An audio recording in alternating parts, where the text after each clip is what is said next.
Hey everyone, it's me, Debbie Williams, and today I'm back to tackle some of your burning questions about seamoss. I did a video some months ago for Herbal Vineyards about seamoss, and there were lots of questions, so today I want to answer them as much as I can. So the first thing is, what is seamoss and what's the history of it? Seamoss, also known as Irish moss, is a type of algae. It's been harvested for centuries, originally found along the Atlantic coastlines of North America and Europe. Now, it has a rich history, particularly in Ireland, where it was used during the potato famine of the 19th century as a nourishing food source. I thought that was something you should know. Now, nowadays, most sea moss is cultivated in the Caribbean due to its optimal growing conditions. So it's becoming popular for its high mineral content and its potential health benefits. So one of the questions is, why is it good? Well, sea moss is packed with nutrients like iodine, potassium, calcium, and magnesium.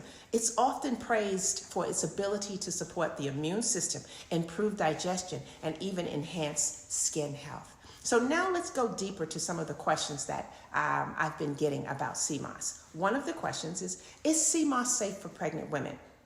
And in my opinion, I'll say this. While sea moss offers various nutrients, there's limited research on its safety for pregnant women. I want you to always consult your healthcare provider before adding any new supplement to your diet, especially during pregnancy. Another question was gel versus capsules. Is there a difference? Now, both of these forms deliver sea moss benefits, but the gel can be more versatile as it can be added to your smoothies, your soups, and even your skincare products. Now, capsules, they're more of the on-the-go use, but honestly, the choice really depends on your lifestyle. Now, this one was a little offbeat. Why can't you eat spinach if you get kidney stones? Well, spinach is high in oxalates, which can contribute to kidney stone formation. Those who are prone to calcium oxalate stones might be advised to avoid high oxalate foods like spinach. And I'm going to talk about kidneys later on in this video. Does sea moss really work? I get that a lot. There's evidence that sea moss can offer health benefits like improved digestion and skin health. However, the scientific backing of this is limited. So I want to talk a little bit about scientific research versus real life stories when it comes to health and wellness, or your health and wellness journey.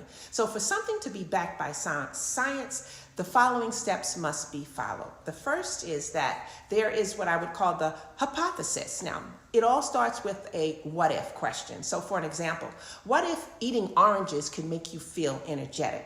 Then scientists then go about trying to prove or disprove that idea. That's step one.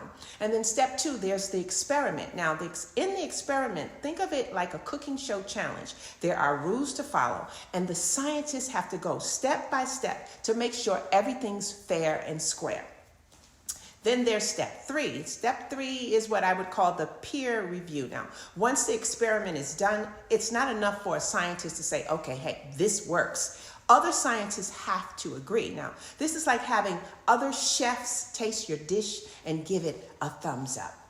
Then after that, there's step four. So as you see, there's a lot involved to get something backed by science. So in this step, I would call it repetition, because if one experiment shows something, that's cool. But if many experiments show the same thing, that's when scientists start to really trust it. It's like multiple chefs agreeing that a recipe is a winner. And then you have step five. There's so many steps. The published studies. Now, this is last but not least. See, after they do all of this, they publish it in scientific journals. It's like the chef writing a cookbook. It's a way for everyone to see what the experiment found and how they found it. But honestly, when something is evidence-backed, it's like a seal of approval. It's not a guarantee, but it's a big, shiny gold star saying, this is probably legit.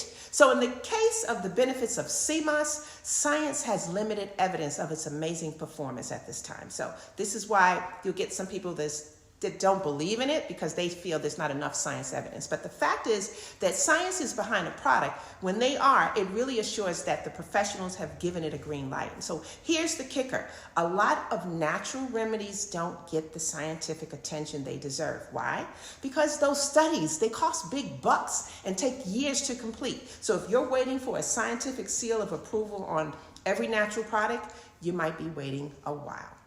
There's also something powerful about hearing a personal testimonial, and I'm specifically talking about seamoss.